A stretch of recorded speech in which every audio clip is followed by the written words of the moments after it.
Guys ഞാനിപ്പോൾ ഉള്ളത് Uzbekistan Tashkent international എയർപോർട്ടിലാട്ടോ. നമ്മൾ ഇവിടുന്ന് അസർബൈജാനിലോട്ട് പോവുകയാണ്. അപ്പോൾ ബാക്കുലേക്ക് പോവുകയാണ്. എൻ്റെ ടിക്കറ്റ്, ബോർഡിംഗ് പാസ് കാര്യങ്ങളൊക്കെ കിട്ടി. ഇനിയിപ്പോൾ ഫ്ലൈറ്റ് കയറിയാൽ മാത്രം മതി. ഞാനിപ്പോൾ 1.5 മണിക്കൂർ വെയിറ്റ് ചെയ്യാണ്. നമ്മളിപ്പോൾ ഇവിടുന്ന് സ്റ്റിക്കേഴ്സൊക്കെ കഴിച്ചുകൊണ്ടിരിക്കുകയാണ്. നേരത്തെ അവിടുന്ന് ഞാൻ കുറച്ച് ആപ്പിളൊക്കെ കഴിച്ചിട്ടുണ്ടായിരുന്നു. അപ്പോൾ ഉസ്ബെക്കിസ്ഥാനെ പറ്റി ഒരു ബ്രീഫായിട്ട് തരികയാണെങ്കിൽ ഇവിടെ ട്രാൻസ്പോർട്ടേഷൻ വളരെ ചീപ്പാണ്. നമ്മുടെ നാട്ടിലേക്കാൾ എത്രയോ ചീപ്പാണ്.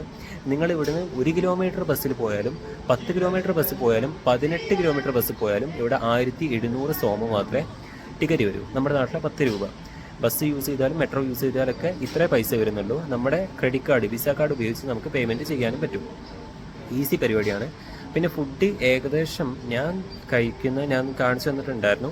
എന്നാലും നമുക്ക് ഈ സമൂസ, അതുപോലെ ഇവിടുത്തെ റൊട്ടി, അതുപോലെ തന്നെ സാധാ ഫുഡൊക്കെ ഉണ്ടാവും. ഇതിനൊക്കെ ഇവിടെ ഏകദേശം ഒരു 25-35 ആ ഒരു റേഞ്ചിലേ പേയ്മെൻറ്റ് വരുന്നുള്ളൂ. സോ ഇവിടെ നിങ്ങൾക്ക് ടൂറ് വന്ന് പോവുകയാണെങ്കിൽ ഈസി ആയിട്ട് നിൽക്കാൻ പറ്റും, വലിയ പ്രശ്നമൊന്നുമില്ല. ഡൽഹിയിൽ നിന്ന് നിങ്ങൾക്ക് ചീപ്പസ്റ്റ് ഫ്ലൈറ്റ് ടിക്കറ്റ് കിട്ടും. ചീപ്പസ്റ്റ് എന്ന് പറയുമ്പോൾ ഏകദേശം ഒരു 12,000 ദുബായിലുള്ളവർക്ക് ഇങ്ങോട്ട് വരാൻ വിസയുടെ ആവശ്യമില്ല. ദുബായ് റെസിഡൻസിനും UAE റെസിഡൻസിനും വിസയുടെ ആവശ്യമില്ല. ഫ്രീ ആയിട്ട് വരാം. എന്നിട്ട് എനിക്ക് തോന്നുന്നു flight ticket up and down ഏകദേശം ഒരു 15-20 ആ ഒരു റേഞ്ചിലൊക്കെ ആവാൻ ചാൻസ് ഉള്ളൂ. റിസർവേസ് എടുക്കുക കേട്ടോ.